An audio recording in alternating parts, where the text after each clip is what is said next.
We are Two Guys Playing Zelda, and you can follow us on Twitter at Two Guys Play Zelda or email us at twoguys.playingzelda@gmail.com. This is walkthrough 3 for Link's Awakening, and in this walkthrough we'll be entering the first dungeon in the game, Tail Cave. By far the shortest and easiest dungeon of the game, as you would expect from the opening dungeon. But honestly, it might be one of the shortest and easiest dungeons in any Zelda game. Yeah, exactly. I mean, as you see from our video, it's only 6 minutes long. So yeah, even with a bad run, you can still get through it pretty quick. Oh, definitely. In most instances, there's only 1 or 2 directions you can even go, so it's not a lot to it. Now we get the compass really early, and I like this feature that they added to the compass that they're talking about here. If there's a key in the room when you walk into it, it'll make it tone, so you know there's a key. Yeah, and that's something you want to learn or know before you enter the third dungeon of the game. Oh, there's a lot of keys in that third dungeon. Yeah. So, reading directions is apparently not my strong suit in Zelda games. But it's a neat trick that doesn't appear in any of the more console. Not the ones that we play, yeah. We've played so far. So I thought it was a nice touch to have that. Yeah, we're just getting chests right off the bat. I mean, oh yeah, they kind of just throw all the stuff right at you from the beginning. Well, it's a small dungeon like this, you know. Yeah, and when we get the map here in a moment, you'll see just how well you don't see it from ours. So I don't think we paused it. It's a tiny dungeon. It really is. And like I mentioned, there's not a lot of directions you can ever really go. But it's a nice introduction to some of the enemies like the Stalfos and the Keys. Yeah, which make their appearance in Stalfos and Keys. I mean, they're in almost really every Zelda game that's came out. Keys have been the bane of my existence for a long time. Yes. And this is a great job right here because, man, did I suffer with these guys. I thank you very much. That was impressive. Yeah. I could not get, I don't even know how. Your fishing game was that for me right here. The 3 of the kinds, like I said, you just gotta watch for the pattern and be quick, but yeah, it's not. Oh, I know what to do. Yeah. I just couldn't do it. A nice little touch there, though, here in the Game Boy Color version of this game has that stone beak and the owl. The original Game Boy version didn't have that. The black and white one, And it kind of gives you like hints and stuff, like, you know, kind of what to do. Yeah, so I thought it was a nice little addition. And later on in later dungeons, as the dungeons get harder, those beaks are actually pretty informative, really. They do, in my actually. opinion. Sometimes the advice, it kind of takes you a minute to figure out what they're saying, but it becomes clear by the time. I call more in a minute, but on this dungeon, it's about only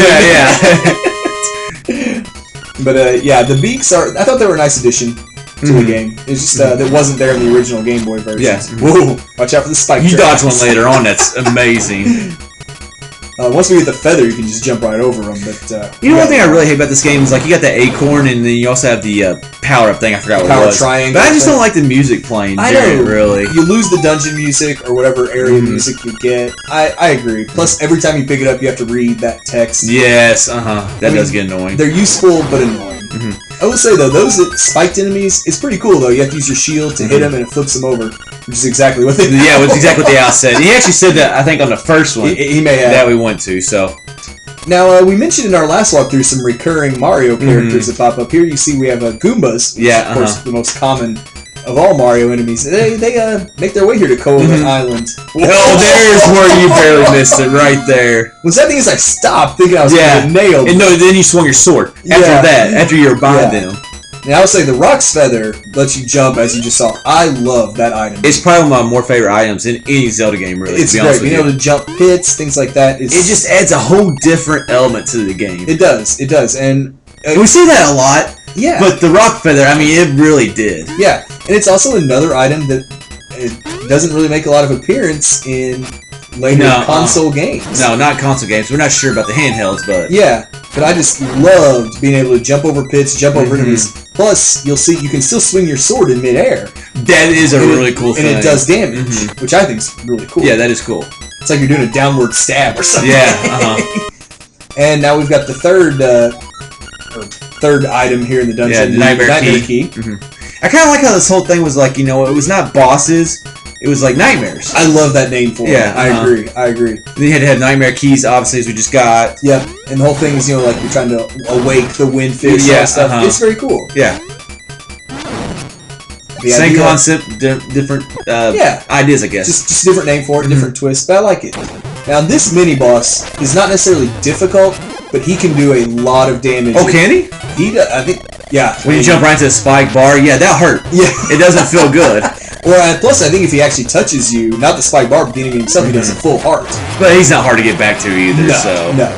And the cool thing is, when you kill him, a little portal will appear so you can get back to that part of the dungeon very easily if you ever have to leave the dungeon for And something. that happens for every dungeon throughout this game. Yep. And you'll see a staircase there, but don't even worry about that unless you get knocked off the sides here. That's the only time that staircase comes in handy. Okay. And if you've played A Link to the Past, this enemy should look very familiar. Yeah. So there's not a big hole in the middle. Yeah. And I think, like you said, doesn't he slow down, like, if you wait a little bit longer, Yes. he slows down? Like you see how he's going really fast right now. If you actually stop and let him go for a second, he goes back to his original speed. Which And is I very think you only got hit 4 times, right? Yeah, it wasn't very Only many. 4 times. But yeah, again, just like in Link to the Past, if he knocks you off the edge, you have to restart the boss fight, which is annoying. I really loved after these dungeons how you got 8 instruments. That was just, I don't know, that was just really cool. I agree. And they're like, you have to collect all 8 of them to wake the wind. Yeah, and they all kind of made like a different, obviously they're instruments. Yeah. They all kind of made like, a different noise, different pitch and everything. Just kind of a really cool, different element to the game. Link's Awakening had a lot of those. I really enjoyed that. Mm-hmm. Now that we've knocked out Tail Cave, we're going to be making our way to the swamp.